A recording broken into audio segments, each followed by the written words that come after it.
Welcome to Amy's Bookshelf Reviews podcast. Sit back and listen to interviews, discussion about books, and anything else literary. There's always something or someone new on the show. Good evening, listeners. Welcome to Amy's Bookshelf Reviews podcast.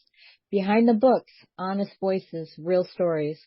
I'm Amy Shannon, and each episode brings you heartfelt conversations with the storytellers behind the stories, authors, publishers, and creatives who shape the literary world. And every second Sunday, join me for story time, where tales come alive for all ages. So let's turn the page together. Tonight we have an author, so thank you for joining us, and will you please introduce yourself and let people know how to contact you or find your books? My name is Myra Hargrove Mcllvain, and you can reach me at my website, which is myramcllvain.com. And if you want to contact me, there is a contact form there. And my books are available on Amazon and Barnes & Noble and Facebook and places like that. Great. And you're in the description of this episode, we'll have a link to your book, and it will also have a link to your website, so people can go there directly. Good. Thank you. So why don't you tell me at first, when did you start writing?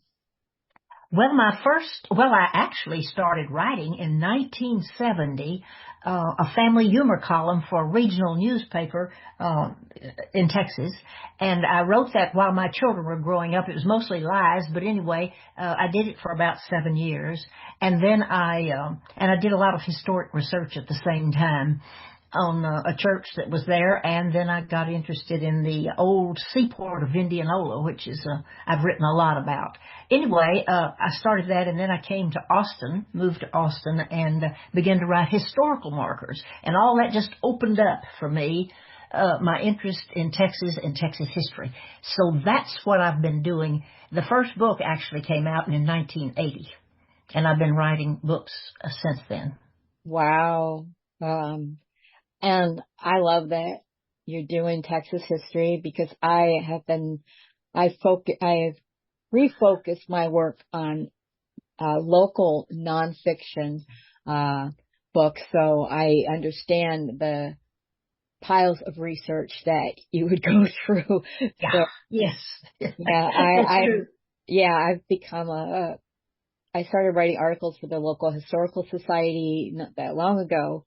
And I already have one book published, and I'm working on a second one, but that's just great. I love history, whether it's local history, family history, or world history. So that's something very exciting. So, well, I always tell people I don't know anything but Texas, and so I write Texas history, and this particular book is the only one where I got out of my lane, and it starts with 9/11, but I go back to Texas. The character goes back to Texas, so I at least don't leave Texas, but it's the only relatively modern day book that I have written. Well, I don't know what caused it, but anyway, I did that. Hey, no, I think it's great when we write outside of our comfort zone, and that's, sometimes you find it, oh yes, I love this. I mean, I've written novels and short stories and poetry, and now I am almost addicted to history. So I completely understand. So what is the title of your book? The title is A Long Way Home. Definitely, yeah. And what inspired you to write this? Like you said, it was out of your comfort zone. So yeah. what? Well, I had been writing for years. I wrote nonfiction for a number of years. University of Texas Press published 3 of my books, and then the Historical Commission put together another collection of my articles. And I was so struck when we had 9/11. I had 4 grandchildren in New York, and of course in the North Tower and everything, and it just horrified me. I also had been taking historic tours, taking people on historic tours for about 9 years during the 90s, and every day, when we finished our last day of our tour, we would go up to the Windows on the World, have lunch. That would be the grand finale. Then we'd go and catch our flight back to Austin. So anyway, I was horrified when that happened, thinking about having my grandchildren up in that tower. And, of course, having other people, but it was mainly my grandchildren. So I read everything about it. And I suddenly, for some reason, and the psychiatrist would have to work on me to tell you why, it occurred to me that that would be a perfect time for someone to disappear and let people believe that they had died. That's true. And so that's what I did. First wrote a short story about this, and it was too raw, so I just put it away. And I continued to write after that, and I wrote several historical fictions, and finally I decided I just got to put this into a book. And so I did. I wrote a full-length novel about it. Were your grandchildren survivors? Oh, yeah, we weren't there. We weren't there. We had been there just a few months before. It was just I was so horrified to think that I'd had those little kids up there, and what in the world would I have done? You know? Yeah. Well, thank goodness for that. And I know it affected a lot of us, whether we're right there or just as human beings. So, yes. So Putting anyway, together that with was the the book. gist of my story. I beg your pardon? So I think that it's very honorable for you to write this book, and you said you had something you'd like to share, an excerpt with us? Yeah, if you're ready, I'll be glad to. It's just the first few pages of the first chapter. That's great. Okay. Meredith, are you ready? I'm ready. Okay. Meredith jerked awake, sharply aware that the bus lumbered along a city street. "Excuse me," a man said. Lights reflected off his priest collar onto his face. "You were having a terrible dream. I probably made it worse by sitting here." Had she screamed? She'd been dreaming of the man with the red tie hurtling toward the pavement. The thud, the hideous bursting of his body, had jolted her awake, rigid with terror. She forced a courteous smile, slipped fingers beneath the tortoise rim of her glasses, wiping tears, and scooted over to offer space for the priest. The chill of the metal strip under the window made her shudder. Her arm ached, felt as if it were stiffening. Maybe the burns were weeping through the bandage. Where are we? Baltimore. This was the only empty seat. The buses headed south are all packed after the horror of the planes crash. Those poor people, I can't imagine how they suffered. She clenched her teeth, willing herself to the present, willing the tears to stop. "I'm Jacques Rousselot." A thin lip spread into parenthesis smile lines made his black eyes squeeze almost shut as he extended a packet of tissues. "I mostly go by Rich." Rich? Not Father Richelieu? She never talked to a priest, and as she accepted his kind offer of tissue, she began with a lie. "I'm Shannon Staples." She liked the name.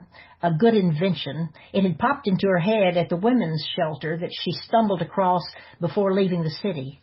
The clerk had asked for her name. When Meredith hesitated, the girl explained that the auxiliary ladies wanted to pray individually for all who came through the door. Shannon popped into her head. Then she noticed the box on the counter with Staples printed across its top. "I'm headed to Brownsville," the priest said. "After all that's happened, running a community center on the Texas border feels like a safe haven." "I feel safer in Mexico." Why did I blurt that? "Mexico?" the priest asked. "Won't you have trouble crossing? That's why I'm on this god-awful bus. Planes are grounded. I doubt anyone can drive over the border for some time." God-awful? She'd heard that priests drank, but imagine them too pious to swear. "I may have to wait for a time in Brownsville." Lies were coming easier, but controlling herself was not. "Sorry, I can't stop the tears." She dug for another tissue. "Don't apologize. Everybody on this bus is having trouble settling down. We all need a good cry." His smile, flashlit by a freeway power light, looked as much like an angel's as Meredith could imagine. I can't stop thinking about it. That was the truth. We're fortunate to be on this bus. Thousands are trapped in the city. Is someone expecting you in Mexico? Yes, a teaching job. The lies are coming easier. She tossed her glasses in her satchel, bunched her coat up against the window, and closed her eyes. Maybe he would get the message that she intended to sleep. It had been less than 24 hours since she had arrived at her new office on the 27th floor. She wanted to get a head start on paperwork before her first oral progress report as the new Director of International Claims. After spending the weekend practicing her presentation, she felt ready, even excited. She had made herself indispensable to this multinational corporation with her proficiency in German, French, and Spanish, languages absorbed as she and her mom followed her dad's army career around the world. Work had become her life, and it was looking up. She removed the folder of reports, adjusted her new glasses, and began to read. The blast hit outside her window like a sonic boom. Her corner of the building shook. The floor shuddered and began to tilt. She gripped her desk, disoriented. Her office door slammed against the wall as screams like shrieks on a carnival ride changed to guttural urgency. Ceiling tiles rained down in pieces, whiting her computer screen. Shelves buckled, slamming heavy files across her desk. She seemed to glide in slow motion as she grabbed for the tumbled mass of gold and orange mums, a gift from the staff in her old office. A shard of glass stabbed the photo of Harvey, triumphantly waving his golf trophy over his head as he sat in his wheelchair at his Westchester club. Water from the vase streaked his cocky grin. Could this be it? My chance? The sound of her voice made her throat convulse. Her hands trembled. She drove her feet into her lunchtime jogging shoes, shoved her glasses into her leather satchel, her ticket to freedom. Putting its strap over her head, she clutched the supple smoothness against her chest. Since the 93 bombing, she had kept it with her, contoured to her body like a backpack, even when she jogged, certain the time would come, certain that she would see an opening into which she could vanish. In the outer office, employees grabbed coats and bags as they fled their cubicles. A woman yelled from the windows at the far end of the room, "A body fell. It's black all over." People rushed to look. "Get out. Everybody get out." The exploding voice of authority turned the crowd as smoothly as the dark bark of a sheepdog, herding them back toward the doors at the center of the building. "Take the stairs. The elevators aren't working." It had to be a bomb, someone shouted. Must have blown out a whole wall. Meredith had moved up to this floor in the tower just last week. She gazed into the sea of unfamiliar faces. They looked like a subway crowd, slightly jostled, close enough to smell the aftershave, the hairspray, locked together in a common link. Only this time she wanted to touch someone, to know that they were in it together. The hand on her shoulder felt like a blessing. She turned to the familiar face of Pierre, the new transfer from their Paris office. His black beard looked peppered with ceiling dust. Tie this piece of my T-shirt around your face. I wet it with my water bottle." She nodded, weak with relief at seeing someone she knew. She nodded the white mask. "Another bomb?" He bowed his head as he punched in the numbers on his Nokia and held it close to his lips. "Bien ami? I can't talk. Turn on the news. A bomb's gone off upstairs. We're getting out." His voice softened. "Je t'adore." He disconnected and stared at the phone like he could see her in the palm of his hand. Then he looked up. "Did you reach your husband?" "My cell's dead," she lied. She had left it on her desk. "Use mine." She hesitated. The trembling started again. "He's playing golf." She punched in the number, holding her breath, praying that he was on the course by now. When the machine clicked on, his charming public voice crooned his message of delight at hearing from her and wished she'd please leave a message. Callers never dreamed how much he hated to be bothered. A cripple is reduced to limited pleasures, he always said. talking on the phone is not one of them. She spoke to the recorder only a few sentences about the evacuation. She could not utter, "I love you," as Pierre had done. She had an obligation to Harvey. The love they shared, the delight in each other's company disappeared after the crash. It was her fault. He had lost the use of his legs, and she had faithfully paid her debt. That's as far as I'll go. Wow. That is extremely powerful. So anyone who just heard that, I think they're going to pick up your book as soon as possible. I hope so. That is, yeah. And then coming from you, and whenever an author reads their own work aloud, it kind of just, even if I've read the book, it brings it, kind of to life. And that's a very powerful part that you had read. So thank you very much for doing that. Well, That's thank you. pretty amazing. So when you were getting ready to, when you put this book together, was there research that you had to do to make sure, I don't know. Oh, yes. To first of all understand what all happened that day. Now, when I was so traumatized by it, because see, I didn't write the book till quite a long time after 9/11. Yeah. I had written the short story, but I had gathered all the material. I had read the newspapers. I had kept all these things about it because it was just such a horror to me. So I had that to look at. And then I had been to New York. When I took these groups on historic tours, we went to New York at least once a year. And I had been there personally a number of times too. So I kind of knew the layout of the area. And I had maps and everything. So I wanted to be able to, in that regard, to make it realistic for the way the city actually looked. Yeah. And then looked later.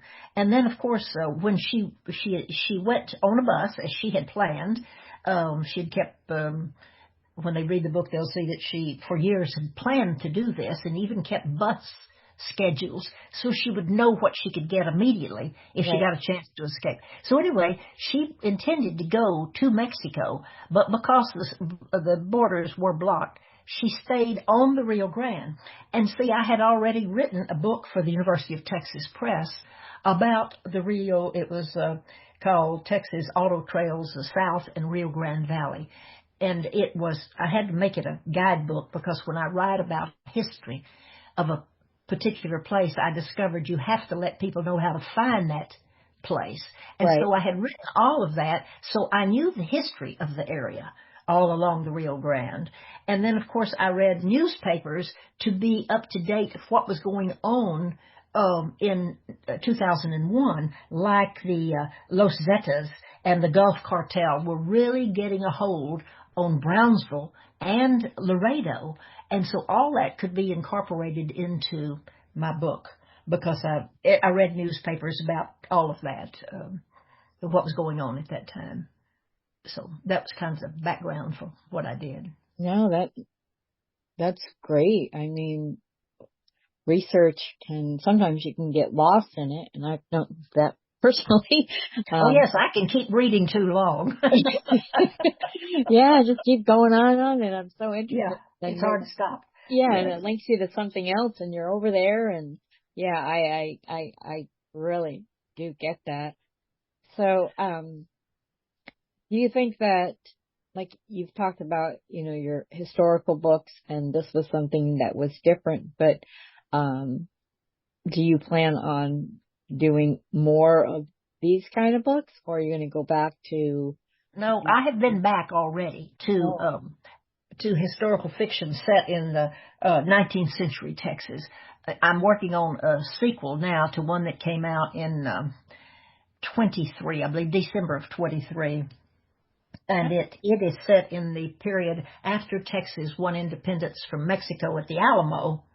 We didn't win. After the Battle of the Alamo, Texans began to run for their lives in fear of the Mexican army. Right. And it was called the Runaway Scrape. And that, so it was while Sam Houston leading the army, trying to well, they weren't fighting yet with the Mexicans. They were actually running from the Mexicans toward the United States, which was Louisiana at the time. Anyway, they were busy. The army was busy, and all the citizens were running in terrible cold weather and rain just for their lives. And so my book is set in that period of those citizens running, this particular one I'm working on now. Oh. But anyway, it's a sequel to one called The Knotted Ring, which was set when the people first came into Texas with the big colony called the Austin Colony. That was the first one that came in 1821. And so the first book is set there, and then this one follows up with it that I'm working on. Well, that sounds good. I've just continued to work in historical fiction because I can't seem to get away from that. I like to take live people and put them in a historic period and let them move around being bombarded by whatever's going on in the era, but also having lives at the same time. So we have a story of people living within that particular area, and that's what I do. That is great. Of course, that's what I did with this, too. This just happens to be set in a different period. Oh, but still good. I mean, I think I'm going to look up that, you said it's called The Knotted Ring? Knotted, Knotted, Knotted, yeah. Yeah. And you'll see it on Amazon. I will definitely pick that one up, and okay. when you finish the one you're working on now, be sure to let me know so I can read that and have you back on the show. Oh, well, yeah.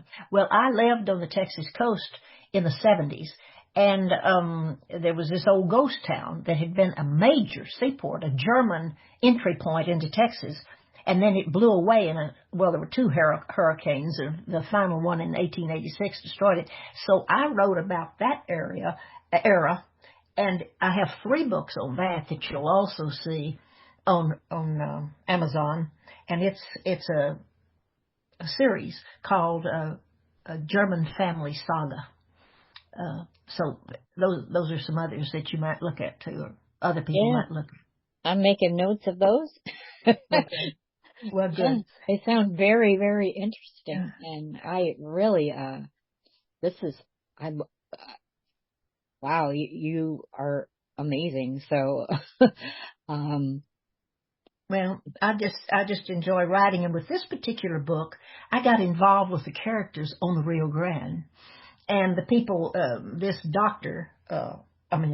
this priest that I mentioned earlier in the reading, convinced her to go and settle there at his community center because she couldn't cross the border yet.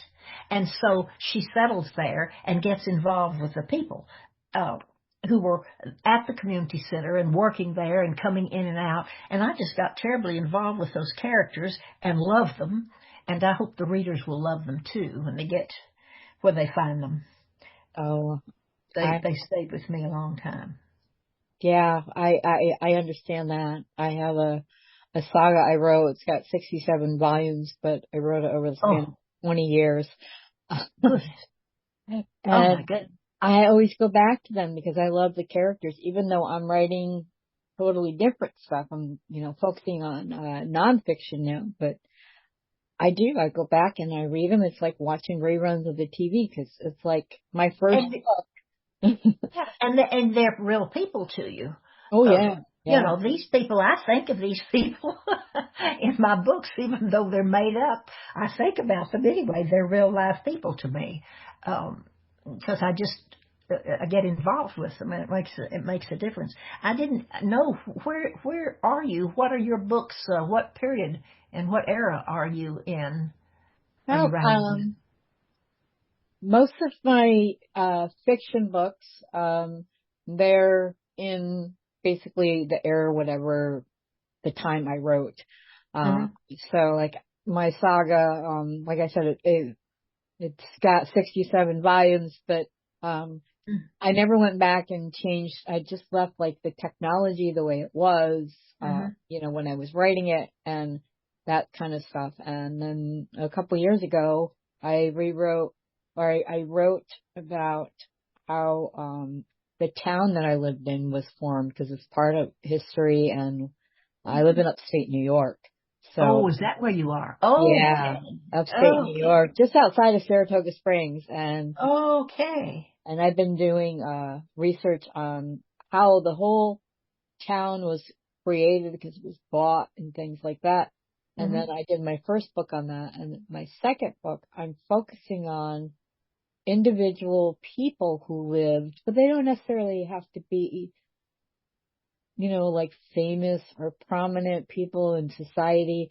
They're just people who lived and did their jobs. They took care of their families, and sometimes, well, I like to go to cemeteries, and I know it's weird, but I'll see a name or something, and that it makes me wonder what kind of person that was. So I'll see if I can Hmm. find anything on that. Oh, And that's terrific. Yeah. I loved, and after I did my first one, I was really drawn to this one woman, and she created a female school so they could have, and this is the early 1800s. Um, she convinced her husband to create this school, so women could have the same exact academic training as their male counterparts. And I was Oh, always, yeah, I was drawn to her. So I wrote an article for the local historical society, and then I was like, I got to do more. So, not just her, but there's a lot of other people. So I've had the first draft put together, and that's focusing on the people and their families and what kind of lives they would be living, based off of the information that I have available. But hopefully I plan on sometime next year it should come out, but I'm still, putting pieces together. But I'm looking, it's like, I can't wait to see how it ends, but I just, even when I write like my other books, anytime, most of my books, I never knew what the ending was going to be. So, and when it ended, I'm like, oh, wow, that did work.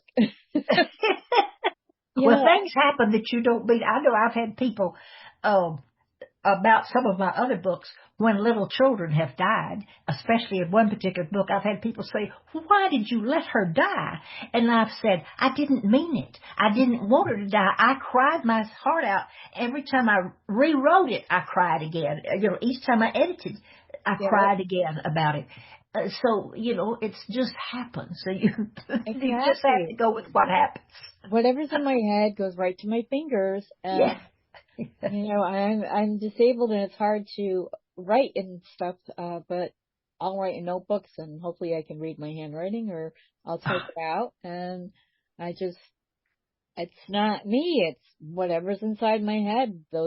I'm, Goes there. yeah, exactly. I don't think of them as characters. I think of them as people, like you were saying. They're people to you.